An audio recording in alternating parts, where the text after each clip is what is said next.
Como passa rápido, né? Já é dia 22. Já estamos quase em fevereiro de 2023. Como é que tá aí o balanço de janeiro? Cara, é muito foda.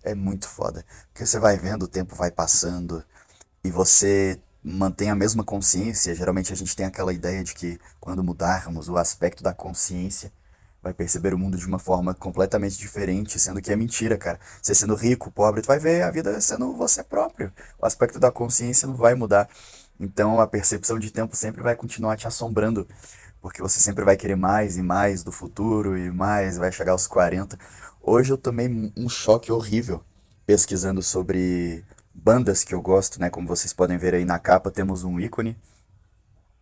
E aí eu pesquisei também sobre o Renato Russo, porque quem me conhece sabe que eu gosto muito de The Smiths. The Smiths, como fala o próprio Renato Russo, né? E o Legião se embasou no The Smiths, aí eu fiquei vendo dele morrendo lá, li pra caralho, vi o Cazuza também, as fotos do Cazuza definhando. Mas aí, cara, pra bem ou pra mal? Meu ano de 2023 tá muito interessante, mas tá cansativo, coisas novas, né, acontecendo, projetos novos no caso. E tem que falar, né, exatamente o que é, senão a gente vai ouvir, vai encher a porra do meu saco aí. E pra bem ou pra mal sempre tem um poema, sempre tem uma poesia. Ah, cara, Pedro, leia poesia ruim. Lê poema, coisa mais chata, não tem nada. Cara, se você lê em voz alta, com o período certo, tudo bonitinho, aquilo forma um poder tão grande. Calma aí. Aqui, ó. Eu tô gravando agora meia-noite, quase. Meia-noite, né? Passando de moto nessa velocidade. Esse é um negócio de morar em avenida, né? E aí, pra bem, pra mal, tu tá sofrendo? Tá feliz? Tu tá com medo? Tá rindo à toa? Tem um poema, e é engraçado que o pessoal acha que poesia ou poema é só pra coisas relacionadas ao sentimento humano, os sentimentos nobres humanos, né? Não tem poesia de gente com inveja, falando, tô com inveja mesmo, foda-se. Poesia de gente falando, tô com raiva mesmo, foda-se. Tô puto com a vida. Tem poema de tudo que é tipo. E aí a gente pode ler um outro cidadão que viveu na mesma civilização que você, falando bem ou mal sobre o mundo, com um ressoar bonito, que aquilo te dá um poder e você se sente mais confortável sobre aquilo. E a música entra nesse bolo aí. Por isso é legal morar em sociedade também, né? Tem outra pessoa fazendo aquilo que você gosta, e morar em sociedade implica certas periculosidades da vida, porque a gente tá andando, sei lá, de carro, tem que confiar que a pessoa do nosso lado não é um louco, desvairado mental que vai bater o carro na gente. Por que que tem que confiar? Porque tem que. Tu não pode simplesmente falar, não vou confiar nesse cara. A gente parte do pressuposto de que quando tu vai no médico, tua mulher tá grávida e tu vai ter filho, o médico não vai dar uma linguada na buceta da tua mulher, que ele vai fazer o trabalho dele normal. Ah, cara, eu não queria ficar sendo tão filha da puta com as palavras que nem eu fui agora. Por isso que meu público não sobe. E aí, a gente parte do pressuposto de que a pessoa que está do nosso lado, apoiando nas costas a estrutura da sociedade, não tem uma faca para cortar nossa mão e a gente cair. É basicamente isso. E o bom também é que a gente sempre vai ter alguém. Tu não é especial, tá? Não há nada de novo sob o sol. Como é que fala a frase lá do Shakespeare? Mas não tem sentido não. Me enganei aqui. Mas você pode sempre pensar que vai ter um humano na China de 1500, em Israel em 30 antes de Cristo, em Roma, não sei quando, que pensou e escreveu sobre algo que encaixa com o teu estado de espírito atual daquele momento. E é muito bom quando você lê algo assim, né? Porque aprender nada mais é do que ler. Qualquer coisa que tu vai aprender nada mais é do que ler. Seja ler o ambiente, ler um livro, ler palavras, ler uma estrutura, ler uma situação. Ler é do caralho. E se tem leitura, tem poesia, tá? Tu consegue ler uma situação, dá pra arranjar uma poesia ali. Se tu consegue ler um ambiente, dá pra arranjar uma poesia ali. E fica muito legal viver por conta disso. Agora, deixa eu voltar a falar aqui do que eu tava falando no comecinho.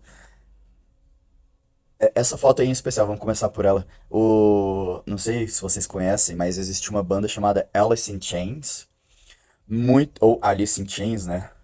Tô falando que nem o Renato Russo. E eu. É que tem algumas bandas, não sei se acontece com vocês, não sei se o meu público gosta de música em si. Então, os exemplos que eu tô dando aqui, você não precisa necessariamente gostar, mas tentar pescar aí de cabeça algum exemplo parecido que você ouve. Que nem minhas bandas prediletas. Alice in Chains, agora eu tô gostando muito. The Smiths, especialmente, que é onde eu quero chegar aqui. Primeira vez, segunda vez que eu ouvi, eu odiava, cara. Eu não suportava quem gostava, eu não entendia. Eu odiava a voz do Morrissey, odiava os riffs do Johnny Marr, achava lento, achava sem força aquela música, sabe? E aí fiquei 2 anos aí sem gostar, desde a primeira vez que eu ouvi. Como a maioria das pessoas que me conhecem sabe, eu moro numa rua que tem muitos bares. Então tem bar de tudo. Tem um bar de rock, tem um de forró, tem um de punk, tem as igrejas, tem de tudo. E tocava muito no ao vivo aqui, The Smiths, Morrissey.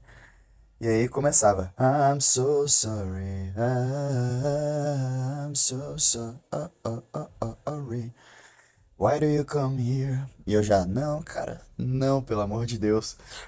Até que um momento, indo pra faculdade, passando ali pelo Lago Paranoá, pra quem não sabe, eu sou de Brasília, e depois que você passa do zoológico, que tem os clubes, eu tô com essa no automóvel que eu estava. E, e aquele momento ficou na minha cabeça durante muito tempo, porque ainda era na época do horário de verão. E aí, quando eu lembrava do meu início de faculdade, eu lembrava desta música, desse momento, daquele período que já é 7 horas da noite, ainda tá clarinho, tá claro assim, quase escurecendo. E aí eu comecei, cara, essa música é boa, vou ouvir ela aqui de novo. E aí quando eu comecei a ouvir por esse outro aspecto, eu comecei a gostar. Tem coisas na vida que a gente simplesmente não controla. Você vai estar num momento bom da sua vida, em algum lugar vai tocar uma música que de repente você não gosta, ou de repente você nem conhecia, mas tu vai relembrar daquele momento, vai puxar aquela música, tu vai gostar dela, mesmo sendo uma música horrorosa, tá? E aí eu comecei a ouvir mais The Smiths, comecei a gostar. Mesma coisa agora com Alice in Chains. Uma das músicas mais famosas dele, World, deles, né? World. É muito boa, cara, essa música, muito boa. Eu tava ouvindo e resolvi pesquisar um pouco mais sobre a vida dele. E aí a gente chega nessa foto, que é ele com a noiva dele. Isso deve ser em 94, por aí. E ele era muito feliz. O Lane Staley, que é esse cara aí da foto, Lane Staley. Pra mim, ele é o maior vocalista da história do rock, tá? Pra mim, ele canta, eu digo em termos técnicos, pra mim ele cantava mais que o do Bigode, o Fred Mercury. Ele canta muito, bicho, não tem como, ele canta pra caralho. E aí, no top 3 ali do grunge, ele tá em primeiro, o Chris Cornell em segundo e o Kurt Cobain em terceiro. E ele adoeceu por conta de droga, não queria mais viver, ele odiava ser viciado em droga. Ele não usava pelo prazer, ele usava porque tinha que usar, o corpo dele pedia. E aí ele contava que se mijava porque o fígado não funcionava mais, não aguentava ficar segurando mijo, bosta, saia tudo sem querer também. E aí, inevitavelmente, essa moça aí, a noiva dele, ela também usava drogas. Então já começa aí a vida fodida de todo mundo. Só que ela morreu. Ela teve overdose e morreu em 90 e alguma coisa aí também. 96. E, e aí ele começou a se afundar mais, né? Ele não queria mais tocar. O Alice in Chains não tocava mais direito. Era uma banda que não funcionava tão bem mais. E claro, imagina você noivo. Deve ter alguém aí me ouvindo que ou é casado ou é noivo. Namorando não. Porque namorar ainda não é tão assim, né? E aí o teu cônjuge, ele é a pessoa com quem você tá, simplesmente falece, cara. É muito difícil de imaginar. Especialmente se você consegue vê-la morta ao seu lado. A pessoa deve ser uma. E se você passou por isso aí. Tem 90 pessoas, eu não sei de onde sai tanta gente me ouvindo. Eu conheço, dessas 90 eu conheço talvez 15. E eu sinto muito, cara, se você passou por algo assim, eu sei como. Só de imaginar o meu estômago embrulha. E aí ele perdeu ela, caiu em depressão, ficou viciado em jogo, não tocava mais, só usava droga. Mudou o número de celular dele, se mudou para um apartamento que ninguém podia entrar, ninguém sabia onde era, e quando descobriram, ele não atendia a porta para ninguém. E aí foi vivendo assim miseravelmente até que ele morreu. E a mãe dele descobriu o corpo dele, se eu não me engano, 10 dias, 10, 15 dias, 15 dias, 14 dias mais precisamente, depois que ele morreu. Então imagina ela vendo corpo putrefato do filho, com a seringuinha na mão. Cara, a vida é muito louca. E aí eu vi também a história do Legião, do Renato, que ele pegou AIDS de um gringo lá. E ele putrefato, não queria admitir que ia morrer, ele em nenhum momento admitia que ia morrer, cara. E aí é Dado Villa-Lobos, o guitarrista, foi na casa dele vê-lo e ele tava com uma aparência já que todo mundo já sabia que ele ia morrer, que não dava mais. E eu também fiquei vendo foto do Cazuza definhando. E me assusta muito a vida, porque quando você ouve, por exemplo, o Unplugged do Alice in Chains, apesar dele já estar louco de droga e fudido, você não imagina nunca, né? Você se transporta para aquele momento e ninguém ali, e nem ele mesmo se imagina. Ah, eu vou morrer por conta de droga, vai chegar um momento da minha vida que meu corpo, por mais que eu saiba que eu vá morrer, eu não consigo imaginar meu corpo definhando e eu inapto a usar meu próprio. Não conseguir mijar na hora que eu quero, pra não usar uma palavra mais imprópria, porque vocês sabem como eu sou aí, né? E infelizmente você que tá me ouvindo, eu que tô aqui também, depois de fazer todo esse traço aí, vai chegar uma hora, a gente não sabe quando, pode ser 6 anos, que nem foi 6 anos depois do Unplugged, do Alice in Chains, pode ser uma data qualquer que a gente não vai mais ter o controle tão bom do nosso corpo. Isso se a gente não morrer de uma vez, né? Tem uns que morrem de uma vez, mas de repente você pode ter um câncer, você pode ter alguma doença aí que vai te prejudicar. Eu espero que não, tá? E a gente vai envelhecendo e simplesmente quando a gente estiver envelhecendo ou doente, a gente vai pensar quão bom era o tempo que minha consciência estava num corpo apto a viver, a sorrir, a chorar, a ver o tempo passar rápido. Porque quando a gente está doente, demora, né, também o tempo a passar. Então, meu desafio aqui, desse podcast meio pesado, né, é você se olhar no espelho, olhar aí, ó, se você tá ouvindo no YouTube, olha pro olho dessa moça que tá na foto agora, a noiva do nosso querido Lane Staley. Ele parecia ser muito legal, cara, muito legal, pelo que eu vejo. Veja que nesse momento que ela tá olhando pra câmera, ela não imaginava nunca que estava prestes a morrer em pouco tempo. Olha a beleza dela, o auge da beleza. E eu vendo, você vendo essa foto aí, sei lá, 25 anos depois dela ter morrido, ou da foto ter sido tirada, que seja, a gente não consegue imaginar que daqui 25 anos nosso estado de consciência vai ser o mesmo. Só que a gente vai estar olhando para o nosso passado e pensando, caramba, passou muito rápido.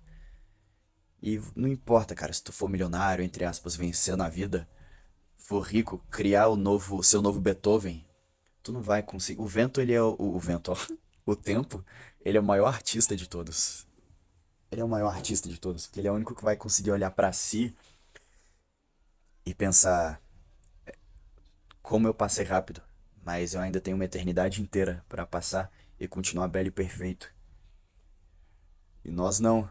Nós vamos continuar aqui e daqui a um tempo, pá, de novo, vai acontecer de novo. Caramba, como passou rápido, caramba, como passou rápido. Caramba, como passou rápido. E vai indo. A gente tem que praticar o prazer de estar no aqui e agora, no aqui e agora. Apesar de ser difícil, isso não vai ajudar muito, porque o tempo vai passar de qualquer jeito. Então olha pro rosto dessa garota aí, se olha no espelho depois, tenta sentir aí o peso do celular, do fone, dos tecidos com os quais você está coberto nesse momento, a cadeira onde você está sentado. Tenta se coçar pelo menos para sentir que o cérebro corresponde, né, ao movimento que você faz direcionado em uma parte do teu corpo. Agradece por estar aqui e eu vou fazer que nem aconteceu em Sociedade dos Poetas Mortos. Se eu não me engano, quando o Robin Williams, que é outro que usava muita droga e morreu por desespero também, assim como todo mundo que se mata, ele olhou para os alunos dele e todo mundo olhando a foto dos mortos que estudavam na escola e ele reproduzia bem baixinho para os alunos ouvirem como se fosse uma voz de um morto falando Carpe diem, carpe diem, carpe diem. Colha o dia, aproveita o dia. E é engraçado que, se eu não me engano, algumas noites, ou uma noite antes do Lane Staley morrer, ele falou pro baixista da banda: Cara, eu não lembro o nome dela. Eu vi essa notícia hoje. Cara, ela tava comigo aqui ontem. Foda-se que você não vai acreditar em mim, mas ela estava aqui comigo ontem. Como se ela estivesse preparando o próprio Lane Staley pra morte dele. E quando os policiais entraram no apartamento junto com a mãe, viram o corpo dele e ele tava com o ursinho.